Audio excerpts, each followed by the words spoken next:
있진 않을지 걱정스러운 상황입니다. 바깥에 있는 농작물 걱정, 또 시설물 걱정에 집 주변도 둘러봐야 마음이 놓일 것 같고, 또 그런 마음 충분히 이해하지만 무엇보다도 중요한 것은 안전이라는 걸 다시 한번 생각해 주시기 바랍니다. 비가 쏟아질 때는 절대 외출하지 마시고요. 잘 아시는 것처럼 계곡이나 하천 주변은 순식간에 물이 불어날 수 있습니다. 비가 내리는 동안에 가까이 가는 일 없어야겠습니다. 자, 오늘 아침엔 충청 지방에 호우주의보가 내려진 가운데 세찬 장맛비를 뿌리고 있습니다.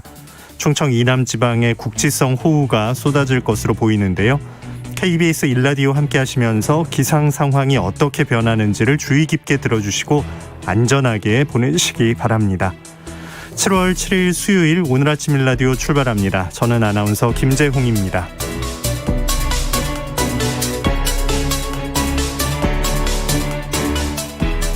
오늘 작은 더위라고 부르는 소서입니다. 예년 같으면 본격적인 더위가 시작된다는 날인데요. 올해는 늦게 찾아온 장마로 더위보다 비 피해를 걱정하는 날이 됐습니다. 떨어져 지내는 가족들과 안부 전화 자주 나누시고요. 그런 일 없어야겠지만 만약이라도 위급한 상황이 발생했을 땐 주변에도 꼭 알려서 함께 안전한 곳으로 빠르게 대피하시기 바랍니다. 오늘 아침 1라디오 여러분과 함께 만들어가는 시간입니다. 단문은 50원, 장문 100원 드는 유료 문자 샵 9730으로 의견 주실 수 있고요. 유튜브에서 KBS 1라디오 공식 채널 검색해서 들어오시면 생방송 보고 들으면서 채팅창에 참여하실 수도 있습니다. 자, 오늘도 퀴즈로 시작합니다. 세상의 모든 농수산물 퀴즈. 정답 보내주신 분들 가운데 추첨을 통해서 30분께 농촌진흥청에서 제공하는 웰빙 혼합 잡곡 세트, 모바일 커피 교환권 등의 다양한 선물 드리도록 하겠습니다. 이번 주 새농퀴 세 번째 힌트 지금 나갑니다.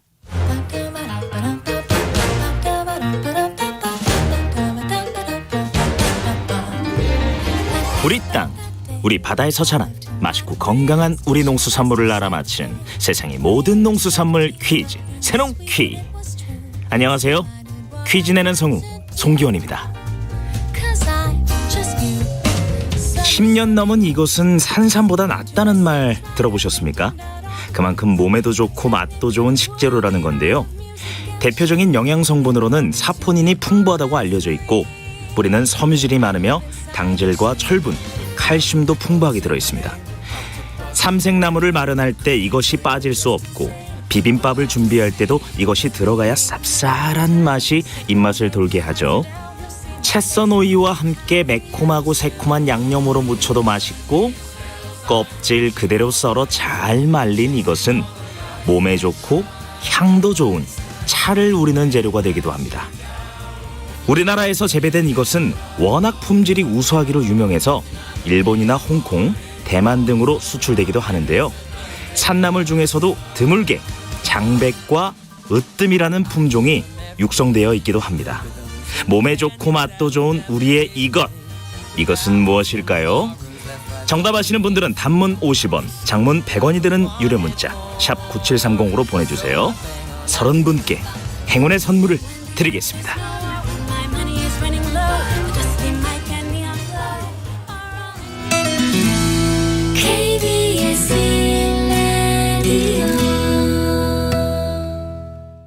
장마 전선이 어제보다 조금 북상하면서 충청 이남 지방에 많은 비를 뿌리고 있습니다. 밤사이 피해 상황 알아보고 위급 상황 시의 대피 방법도 함께 알아봅니다. 중앙재난안전대책본부 상황실 이충현 사무관입니다. 안녕하십니까? 네, 안녕하십니까? 네. 밤이 되면 강해지는 야행성 장마, 남부지방에 벌써 500mm 넘게 물폭탄이 쏟아졌는데 지금 특보 상황은 어디 발령되어 있는지 먼저 알아볼까요?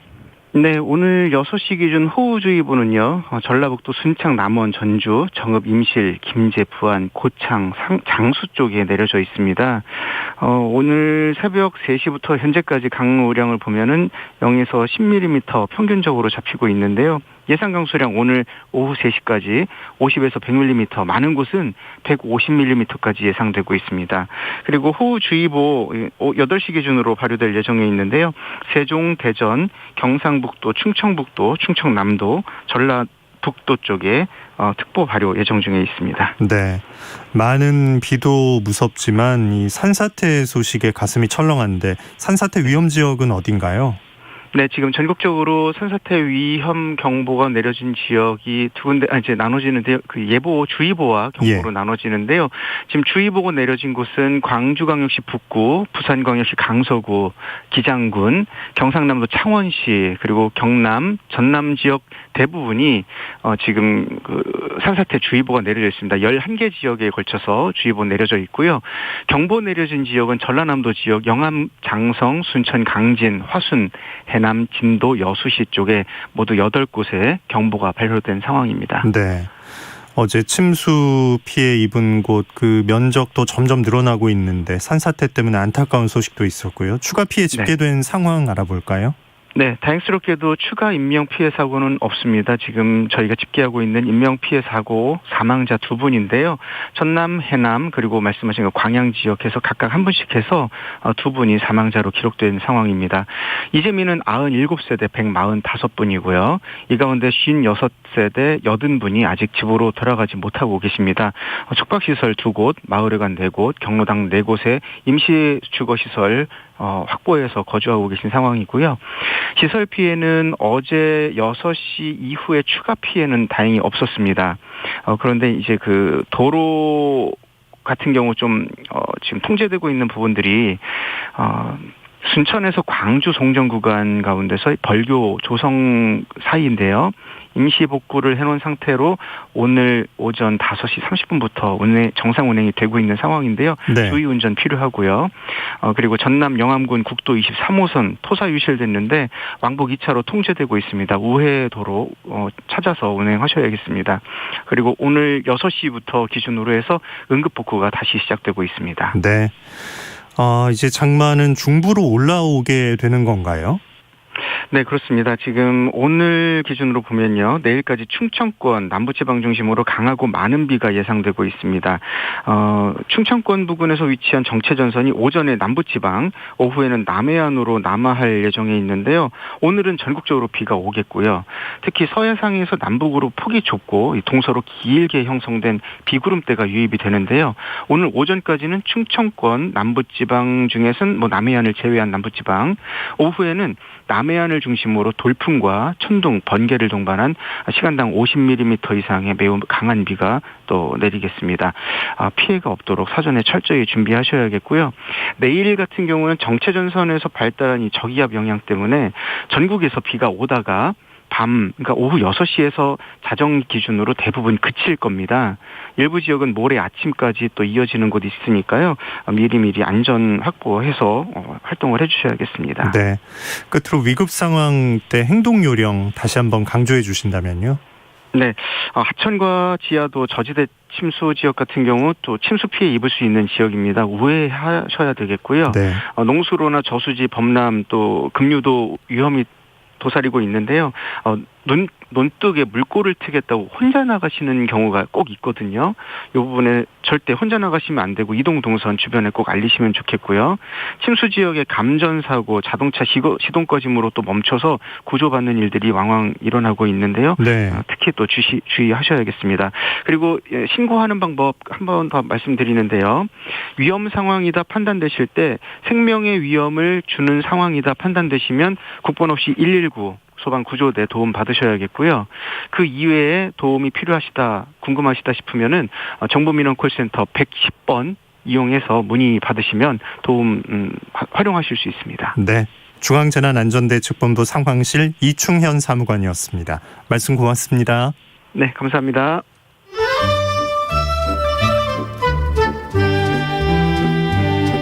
아침을 깨우는 정겨운 이야기가 있습니다. 매주 월요일부터 토요일 오전 6시 15분 KBS 오늘 아침 일라디오.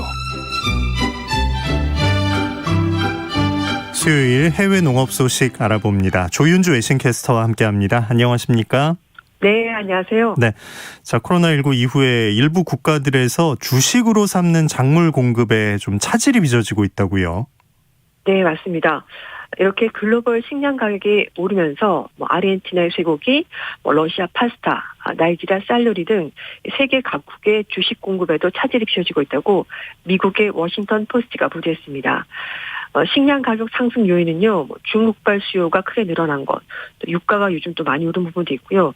뿐만 아니라 코로나19가 확산됐다가 이제는 완화되기 때문에 이런 여러 가지 요인이 겹쳤고, 또 뿐만 아니라 곡창지대인 미국 중서부의 가뭄이 장기화되면서 에그플레이션, 그러니까 이제 농작물 가격이 오르면서 인플레이션이 되는 그런 우려가 커지고 있다는 얘기가 나오고 있습니다. 네.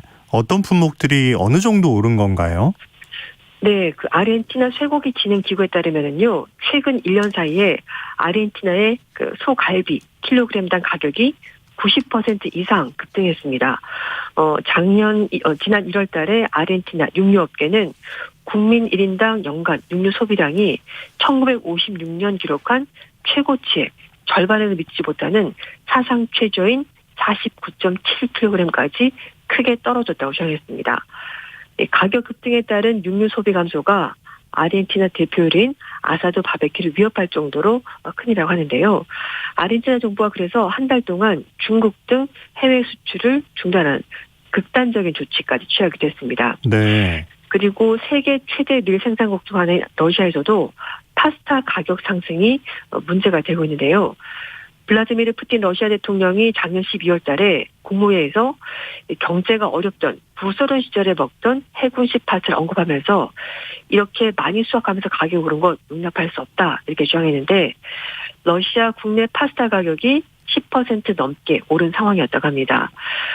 이후 러시아 정부는 파스타 수출 및 가격 인상을 규제하기 시작했습니다. 그리고 서아프리카 최대 인구 대국인 나이지리아에서도 식품 가격 상승이 심상치 않다고 하는데요.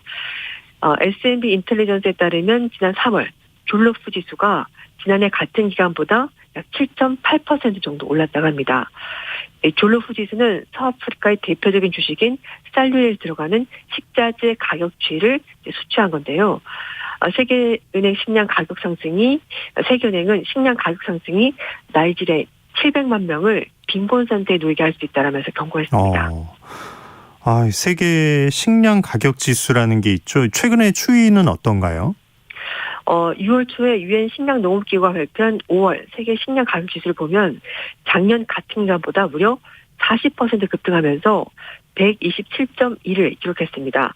2011년 이후 10년 만에 가장 높은 상승률인데요. 중국의 곡물 수입량이 지난해보다 3천만 톤 증가한 것으로 추산되는 데다가 유가 상승에 따른 운송 비용이 올라가면서 이렇게 곡물들의 가격 상승을 계속 끌어올리고 있다고 합니다. 여기에다가 코로나19 방역 조치가 완화되면서 외식이 늘고 가격 상승 폭이 더 확대될 수 있다는 얘기가 나오고 있습니다. 이런 가운데 미국 중서부, 브라질 등 세계적인 곡창지대가 가뭄에 시달리면서 올 가을 식량 대란이 올 거다 이런 우려까지 커지고 있다고 합니다. 켈렌 핸드릭스 미국 덴버대 교수는 전 세계 소비자들은 정말 불안한 가을을 맞을 수 있다라고 경고하기도 했습니다. 네. 자, 그동안 농업 분야가 온실가스 배출의 원인으로 꼽힌 적도 있는데 이제는 새롭게 좀 탄소 흡수원으로 떠오르고 있다고요? 네, 맞습니다. 지난해 말에 유럽의회와 유럽연합 이사회가 공동 농업 정책의 2023년, 2027년까지 이렇게 3년간의 논쟁 끝에 이제 최종 합의안을 만들어냈다고 하는데요. 이 합의안은 480억 유로 규모인 유럽연합의 농업 직불금의 25%를 탄소농 이제 지원한다는 내용이 포함이 되어 있습니다. 그러니까 농사 과정에서 탄소를 흡수해서 토양에 가두는 이른바 탄소 농업이 확대되면서 이렇게 농가에 직접 지원을 하는 거라고 하는데요. 기후위기 대응 차원에서 농업 분야를 탄소 흡수 산업으로 전환하기 위한 전략을 세우는 겁니다. 뿐만 아니라 미국 상원에서도 탄소 배출량을 감축하는 농업인이 탄소 배출권을 판매할 수 있도록 하는 법안도 통과시켰습니다. 네. 민주당의 한 상원 의원은 기후위기에 대응하기 위한 조치로 농업을 지원하겠다면서 농업뿐만 아니라 임업에서도 이 법안을 정하게 되면 승용차 1억 1천만 대에서 배출하는 것과 맞먹는 양의 탄소를 땅에 저장할 수 있을 것이라고 설명했습니다. 그리고 호주 농업부는 이미 2011년부터 탄소 농업 협의체를 만들어서 농업인들에게 탄소 배출권으로 소득을 올릴 수 있도록 정부에서 지원하고 있습니다. 네. 탄소를 흡수한다, 토양에 가둔다. 이 구체적으로 어떻게 한다는 거죠? 네. 이 탄소 농업의 기본 원리는요. 토양을 탄소 저장고로 삼는 겁니다. 수확을 마친 다음에 이 잔재물을 땅에 묻으면 미생물 분해를 촉진하게 되고 이걸 통해서 탄소를 수십 년간 땅에 저장할 수 있다고 합니다. 미국의 로델 연구소는 전 세계 농경지에 탄소 농업을 적용하면 2018년 기준 세계 이산화탄소 배출량의 32%를 흡수할 수 있다라고 분석을 했습니다. 네. 구체적인 방법을 보면 농경지 갈아엎는 것을 최소화하고 또 같은 농지에서 2가지 이상의 작물을 동시에 기르거나 하나의 농지에 2종류 이상 작물을 바꿔가면서 키우는 방법, 그리고 이제 가축의 분뇨나 식물의 잔재를 퇴비로 이용하는 방안, 이런 여러 가지 방법이 있다고 합니다. 논밭을 갈아엎으면서 토양에 배출되는 탄소를 최소화하고 또 탄소 유기체인 가축 분뇨나 식물을 땅에 넣어서 탄소를 저장하는 방법, 이렇게 이제 되는 겁니다. 네.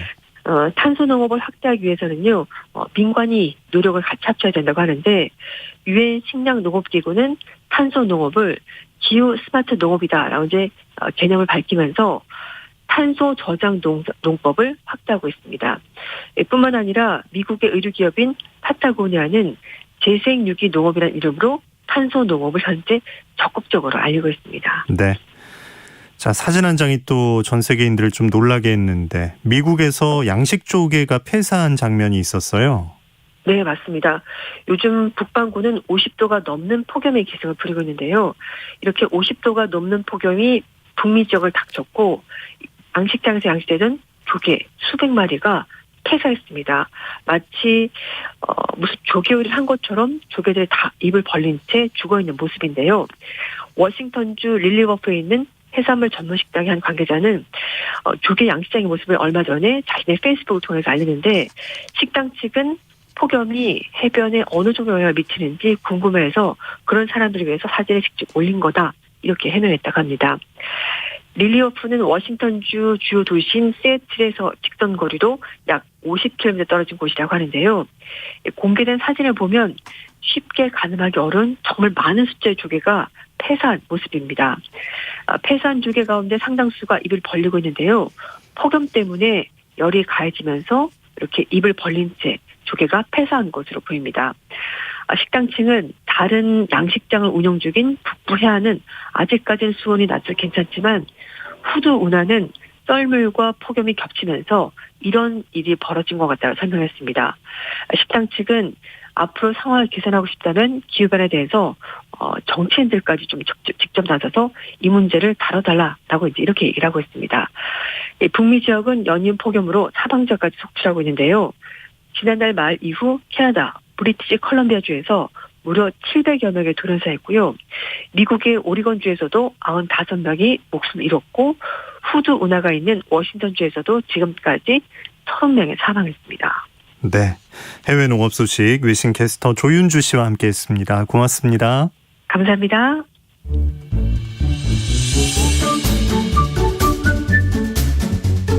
아침을 여는 기분 좋은 습관. KBS 오늘 아침 1라디오.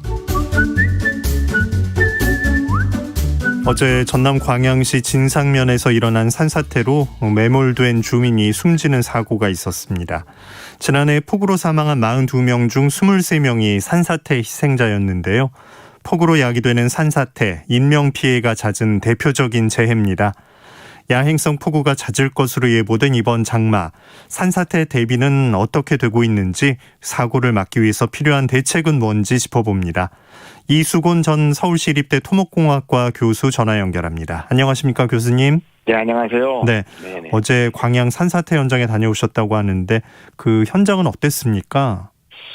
현장은 조그만 야산인데요. 한 20m 되는 야산에 거기를 수평으로 깎아가지고 부지를 조성하다가 그 부지가 무너져가지고 밑에 집을 친 겁니다. 근데 이 부지는 거기다가 이제 아마 주택을 4개 정도를 상부에다 만들려고 그랬는데, 네. 산을 깎게 되면은 이 부지를 정치하면서 이 흙들이 약해지거든요. 약해지면은 그게 상당히 취약합니다. 그리고 이 물길이 바뀌거든요.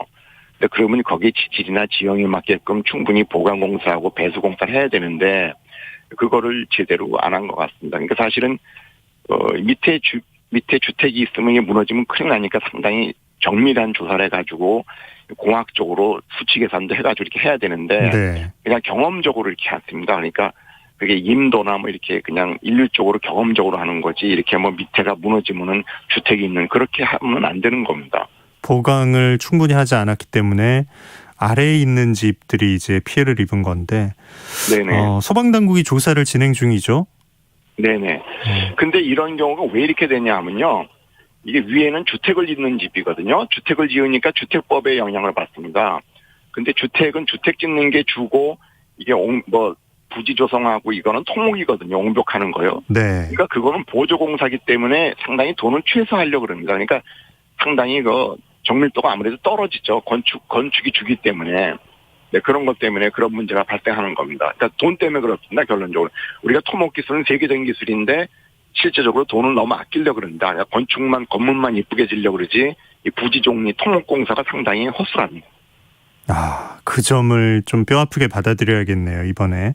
네네. 사고 당일에 그 재난 문자 같은 걸 받지는 못했는지 사전에 좀 취해진 조치들이 어떤 게 있었는지 궁금해지는데요. 네, 그거는 제가 확인을 못했는데요. 우리가 이제 산지가 어떻게 되냐면 산림청에서 산사태 위험 지도를 해가지고 어느 지역이 위험하다고 그러고 예.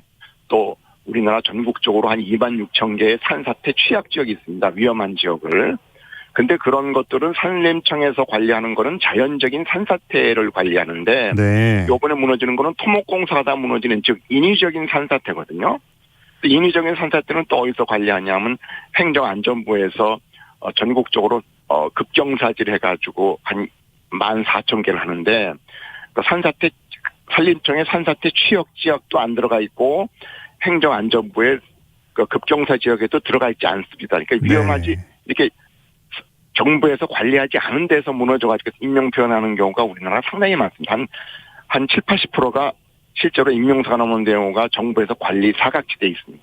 그러니까 사람들이 건드렸을 때 거기도 이제 위험한 지역이 되는 건데 자연적이거나 또 행정안전부에서 관리하는 데에도 포함되지 않은 사각지대들이 있다는 거군요. 네, 그렇습니다. 예, 지난해 산사태가 일어난 현장들 그 복구가 제대로 됐을까 이 부분도 좀 걱정인데 지금 이런 장마에 또 비가 많이 내리면 이 지역은 어떻게 되는 건가요? 네, 똑같이 문제가 될 수가 있어요. 근데 그런 경우가 지금 왜 그런가 하면 또 공무원들은 법을 움직이거든요. 그러니까 예산을 집행하고 원인 규명해야 되는데 그게 시간이 오래 걸리는 것 때문에 그렇습니다. 사실은. 그래서 공무원들이 또 자기가 일 빨리 하고 싶어도 안 되는 이게 제도적인 문제가 시스템의 문제가 있는 거거든요. 이런 것도 좀 개선이 돼야 됩니다. 사실은. 네. 피해를 복구하려고 하는데 다시 또 큰 비가 내리고 또 위험한 상황에 놓이게 되는 이런 반복을 좀 끊어낼 방법은 뭘까요? 네, 이 방법은 지금 뭐가 있냐면 우리나라에서 지금까지 수십 년 동안 인명피해 난 거의 원인을 확실히 아셔야 돼요. 예. 그리고 아까 제가 말씀한 것처럼 비가 많이 오면 산사태 나오니까 사람들이 지금 천재라고 알고 있는데 네. 산사태는 두 가지가 있습니다. 자연적인 산사태가 있고 인위적인 산사태가 있는데 인위적인 산사태는 사람이 건드려가지고 택지 개발하고 도로 임도 이런 걸 만들다가 또 과수원도 그렇고요. 근데 그러다가 이게 무너지는 거거든요. 그런 거에 대한 대비가 거의 인명피해가 70-80%가 거의 사람이 건드린 데인데 그 사람이 건드린 데에 대해서 지금 우리나라가 관리를 못하기 때문에 예측이 안 되는 겁니다. 네. 이거를 관리를 해야 진짜 예측이 가능하고 피해도 막을 수 있을 텐데요. 최근에 벌목을 한다거나 또 어린 나무 심기 등의 작업도 좀 논란이 되고 있다고 알고 있는데 이런 부분에서도 위험이 일어날 수 있겠어요? 네, 거기도 마찬가지인데 2017년도에 충북 청주에서도 2명이 사망사고 났거든요. 이 어린 나무 벌목 때문에. 그런데 산림청에서 원인 조사하는데 원인 조사할 때 지질이 나쁘고 지형이 나쁘고 폭우가 많이 왔다 그러지 이 어린 나무 심기 얘기가 없어요. 근데 그 주민들은 밑에 집 주인들은 위에 산 벌목하는 사람들한테 그랬대요. 그거 하지 말라고 위험하다고. 예. 근데 윗집은 듣질 않습니다. 자기가 자기 땅이니까. 그러니까 윗집하고 밑에 집이 이게 따로 이렇게 관리가 되고 정부에서도 방임하고 있고 이번에도 지금 어저께 광양도 똑같은 거거든요. 윗집하고 밑에 집하고도 밑에 집에서도 윗집에 민원을 3번 넣었답니다. 그거 위험하니까 하지 말라고. 근데 위에는 또 강행해도 정부에서는 또 어쩔 수 없는 상황이 우리나라에 있습니다. 이번 봄에 아까 과수원 얘기 잠깐 하셨는데 과수화상병이 있었거든요. 이 병이 네. 발병하면 나무를 뽑아서 묻는 게 이제 유일한 그 수습책인데 지금 땅이 좀 드러나 있는 과수원들이 있거든요. 이게 만약에 경사도가 있는 산비탈이다 이럴 때는 산사태 위험이 어느 정도라고 봐야 할까요? 거기도 상당히 많습니다. 그러면 이제 비가 들어가가지고 산사태가 촉진되는 거거든요.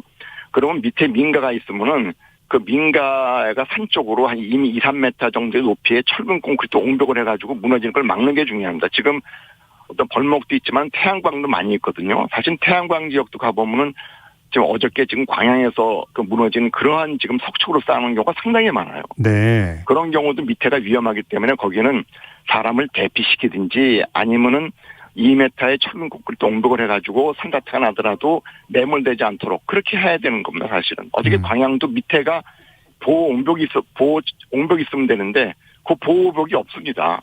그게 우리나라 가장 지금 문제점입니다. 철근 콘크리트 옹벽이 꼭 있어야 하는군요. 예. 네, 보호벽입니다. 그러니까 산사태는 나더라도 이게 피해가 치고 이렇게 옆으로 빠지도록 내가 매몰되지 않도록 만들어야 되거든요. 네. 왜냐하면 윗집하고 밑에 집하고 주인이 다르니까 이거를 지금 관리가 우리나라 시스템상은 못하기 때문에 그러면 어떻게 할 거냐 인명피해를 막기 위해서 밑에다가 보호벽을 만들어야 되는데 그게 지금 우리나라에서 뭐 산사태 하면 뭐 사방댐을 만들어야 되는 거로 생각을 하는데 그렇지 않습니다. 지금 인명피해라는 것들은 조금만 보호벽 2m만 있으면은 제가 보기에는 이렇게 사망사고까지 않습니다. 왜 그런가 하면 우리나라 지질이 산에 흙이 1m밖에 없거든요. 그래서 산사태 나는데 현장 가보면 한 1m 흙이 내려와서 이렇게 매몰되는 거기 때문에 한 충분하게 2m 높이의 철근 콘크리트 옹벽을 만들어주면은 지자체에서 아니 주민들이 알면은 그렇게 하는데 그 주민들도 모르고 지자체에서도 위험한 지역을 얘기를 안 해주는 겁니다. 아무도 지금 사각지대에 놓여 있습니다. 사람을 살리는 방법은 거기에 있었군요. 예.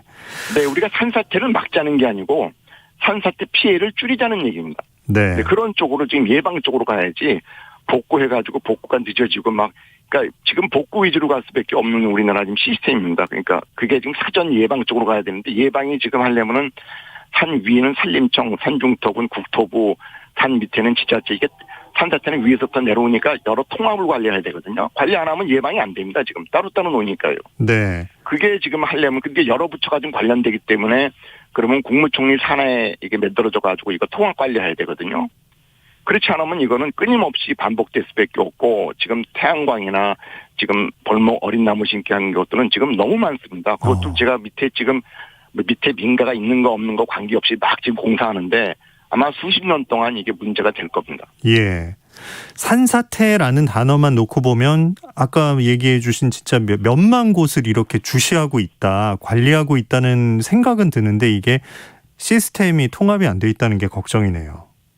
네, 제가 2006년도부터 9년도까지 소방방재청에서 24억을 들여가지고 100명에서 국내외 전문가들이 100명에서 전국을 봤는데 한 100만 개 있다고 추정이 됩니다. 그러니까 지금 뭐 10,000개, 20,000개 해가지고 되는 게 아니고요. 그러니까 실제로 산사태 나가지고 인명피해 나는 지역들이 정부에서 위험 지역이 아닌 경우가 10중 8구거든요. 네. 그거 당연한 거예요. 왜 그러면 지금 실태 파악도 지금 못하고 있기 때문에 그렇습니다. 그래서 이거를 정부에서 혼자 할 것이 아니라 이 5천만 국민이 함께 해야 되는 그런 시스템을 만들어야 되는 겁니다. 공무원이 열심히 하려도 할 수가 없습니다. 지금 너무 많아가지고. 예. 그리고 산사태 위험 지역은 실시간으로 24시간 변하는 거거든요. 변하면 그 지역의 주민들이 제일 많이 알기 때문에 이번에도 작년에 곡성도 그렇고 이번에도 지금 광양도 그렇고 주민들은 3번이나 민원을 넣었는데 그게 지금 받아들이지 않거든요. 네. 그게 가장 문제입니다. 사실은요. 아휴, 지금 딱 이제 장마 들어왔는데 산사태 위험에서 벗어날 수 있는 가장 시급한 대책 그럼 뭐라고 생각하시는지 끝으로 여쭤보겠습니다. 정부에서 솔직하게 얘기해 줘야 됩니다. 우리가 지금 열심히 하고 싶은데 우리가 지금 우리나라 시스템상 이 통합 관리가 안 되기 때문에 어렵다. 그러니까 국민들이 5천만 국민 우리 좀 도와주십시오. 국민들하고 같이 하고. 그러면 제가 보기에는 해결할 수 있습니다. 근데 우리는 국민들이 정부에서 다 해주길 원하고 정부는 또 해준다고 하고 할 수 없는데 이게 가장 문제점입니다. 그리고 지금까지 수십 년 동안 인명피해 난 산사태의 원인을 거기서 교훈을 얻어야 되는데 우리는 사건으로서만 하고 넘어갑니다. 전부 다. 근데 전국적으로 사건이 나는 게 똑같거든요. 네. 지금 비가 오니까 광양에서 무너지는 거지 비가 오면 부산에서 무너지고 똑같습니다. 실태가. 그러니까 특별히 광양이 나빴던 그런 게 아닙니다. 전국이 다 똑같습니다. 내일이 될 수 있다고 국민들도 다 생각을 하고 이거를 잡아 나가야겠습니다. 예. 이 사고 날 때마다 현장 가서 또 보고 하시는데 이번 여름에 진짜 더 이상의 사고가 좀 없기를 바라는 마음으로 교수님과는 오늘 얘기는 마무리하겠습니다. 고맙습니다. 네, 고맙습니다. 이수곤 전 서울시립대 토목공학과 교수였습니다. 자, 어제 남해안 지역에 많은 비를 뿌린 장마전선 밤새 충청 지역으로 북상했습니다.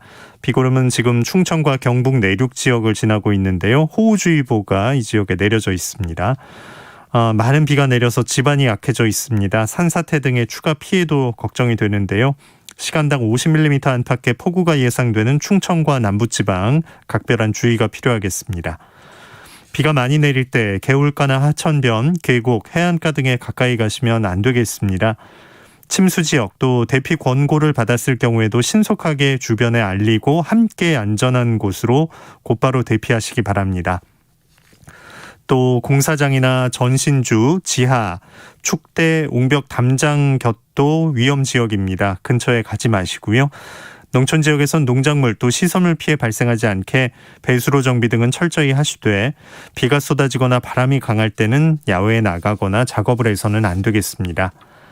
KBS 1라디오 함께 하시면서요. 계속 기상 상황 변화에 귀 기울여 주시기 바랍니다. 오늘 아침 1라디오 듣고 계신 지금 시각은 6시 46분입니다.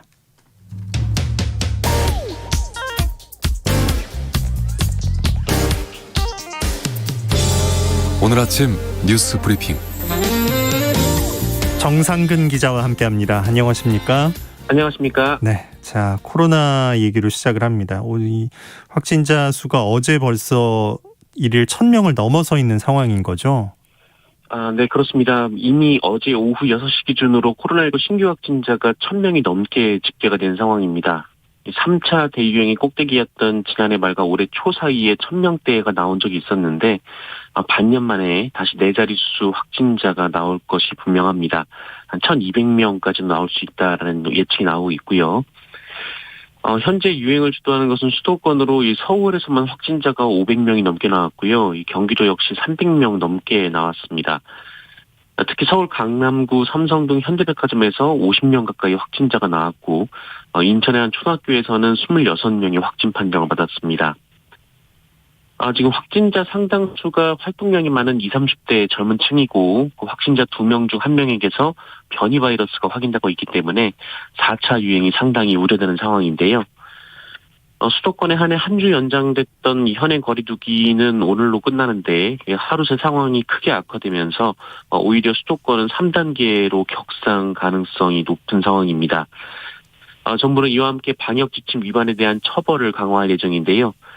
내일부터는 한 차례 방역 수칙을 위반해도 그 열흘간 이 자영업자들은 운영이 중단이 됩니다. 네.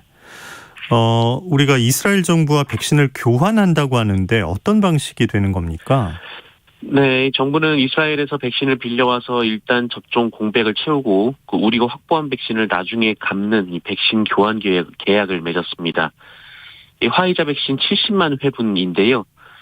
이스라엘에서 현재 접종 중인 물량인데 이 유효 기간이 이달 말까지입니다. 유효 기간이 얼마 안 남았다고는 하지만 이달 말까지로 시간이 남아 있긴 하고 또 이스라엘이 콜드 체인을 유지해서 품질에도 문제가 없고요. 또 우리나라의 경우 예방접종 참여율이 높고 또 신속하게 접종할 수 있는 기반을 갖췄기 때문에 큰 문제는 없다고 정부는 설명했습니다. 백신은 오늘 오전 인천공항을 통해 들어올 예정이고요. 긴급 사용 승인을 거쳐 13회부터 접종에 활용됩니다. 이 물량은 최근 방역 상황이 불안한 수도권 지역에 공급되는데요. 학원과 운수 종사자, 택배기사, 환경미화원 등 사람들과 많이 만나는 직업군 위주로 우선 배분될 예정입니다. 또 이번 계약으로 어린이집과 유치원, 초등학교 1, 2학년 교직원 등 38만 명에 대한 접종 계획도 당초 계획보다 앞당겨졌습니다. 네. 자, 수도권 중부는 코로나가 심각한데 남부는 장마 피해가 있습니다. 오늘도 좀 비가 예보돼 있고요. 네, 중부지방은 좀 흐리기만 했지만 그 남부지방은 그젯밤부터 이 최대 500mm가 넘는 장맛비가 쏟아졌습니다. 특히 전라남도와 경상남도 해안 지역에 폭우가 이어졌었는데요. 이 엄청난 장맛비가 쏟아지면서 사망자도 2명이나 나왔습니다. 이 전남 광양시에서는 야산이 무너져 집안에 갇혔던 80대 여성이 9시간 만에 숨진 채 발견됐고, 해남에서는 계곡물이 불어나면서 물이 찬 집에서 빠져나오지 못한 60대 여성이 숨졌습니다. 또 전남에서만 주택가 축사 200여 채, 농경지 2만 헥타르가 물에 잠겼고요. 경남 지역에서도 주택이 침수되거나 담장이 무너지는 등 호우 피해가 잇따랐습니다. 부산에서는 강풍 피해가 집중됐는데요. 이 최대 순간 풍속이 초속 24.3m의 강풍이 몰아치면서 고압선이 끊어졌고 아파트 240여 세대의 전기가 끊어진 일도 있었습니다.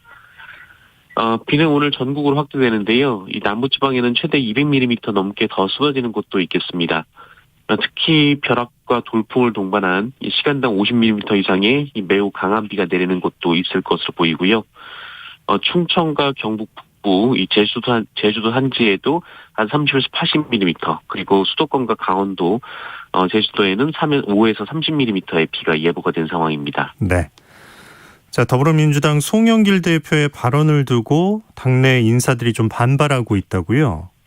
네, 이 대선 후보 경선을 치르고 있는 민주당 내의 갈등이 이어지고 있습니다. 이 송영길 대표가 그제 이 관훈 토론회에서 당내 특정 대선 주자에 대한 거부감을 보이는 그 일부 지지자들을 향해서 대깨문이라는 표현을 썼는데요. 이를 두고 일부 대선 주자들이 송영길 대표가 이재명 지사를 지지했다며 목소리를 높이고 있는 상황입니다. 네. 이 정세경 후보는 이 송영길 대표의 편파적 발언은 심각한 문제라고 주장했고요.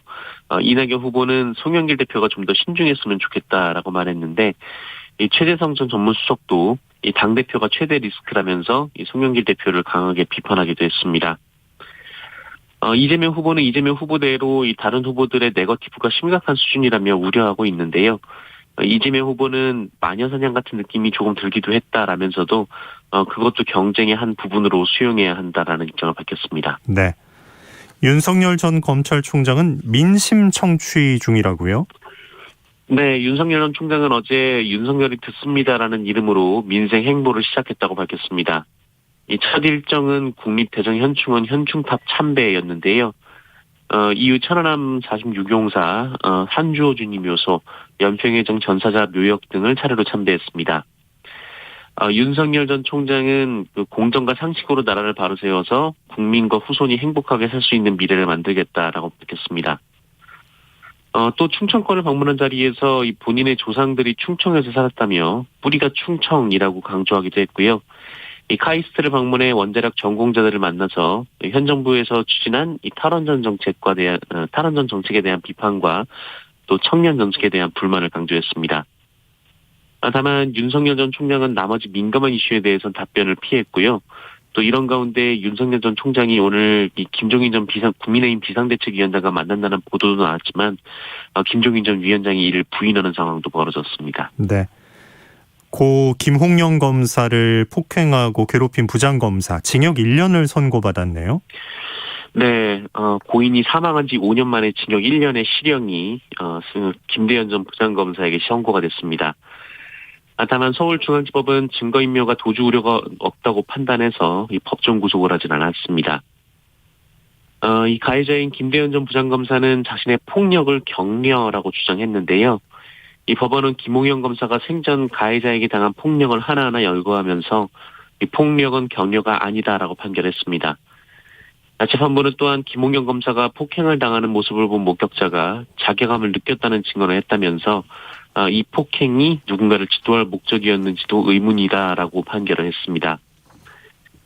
김대현 전 부장검사는 재판 내내 이 피해자와 유가족에게 진정성 있는 사과를 하지 않았는데요. 이에 대해서 재판부는 공소기재 사실 중 불리한 내용을 삭제하기 위한 노력만 하고 있다고 꼬집기도 했습니다. 네. 자, 옷가게 직원 폭행 사건 기억하실 겁니다. 주한 벨기에 대사 부인 또 다른 폭행 시비가 있었다고요? 네, 옷가게 직원 폭행으로 무리를 빚었던 이 피터 레스쿠이의 주한 벨기에 대사 부인인 이 수에치우 시양 씨가 이번에는 환경미화원들과 이 쌍방 폭행 사건에 휘말렸습니다. 시양 씨는 어제 오전 9시 30분쯤 이 서울 용산구 한남동 독서당 공원을 지나던 중 60대 환경미화원 이모 씨의 빗자루가 몸에 닿았다면서 이 시비를 걸었던 것으로 전해지고 있습니다.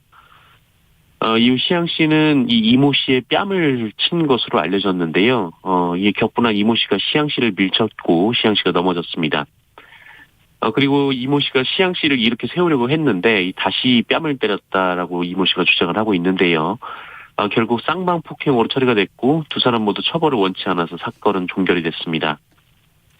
하지만 이 설령 고소장이 접수가 되더라도 그 일전의 옷가게 사건처럼 면책 특권을 이용할 가능성이 커서 이 벨기에 내부에서도 비판이 나오고 있습니다. 네, 뉴스브리핑 정상근 기자 고맙습니다. 고맙습니다. 자, 장마 전선이 머물고 있는 충청, 경북 북부, 전북에 호우주의보 내려져 있습니다. 장대비가 쏟아지는 곳도 있고 낮 동안에는 시간당 50mm 안팎의 국지성 호우가 쏟아진다는 예보가 있습니다. 산사태 위기경보 발령된 곳들도 있으니까요. 피해 발생하지 않게 모두 각별히 주의하시기 바랍니다. 오늘 아침 일라디오 오늘 순서 마칩니다. 아나운서 김재홍이었습니다. 내일 아침 6시 15분에 다시 찾아오겠습니다. 고맙습니다.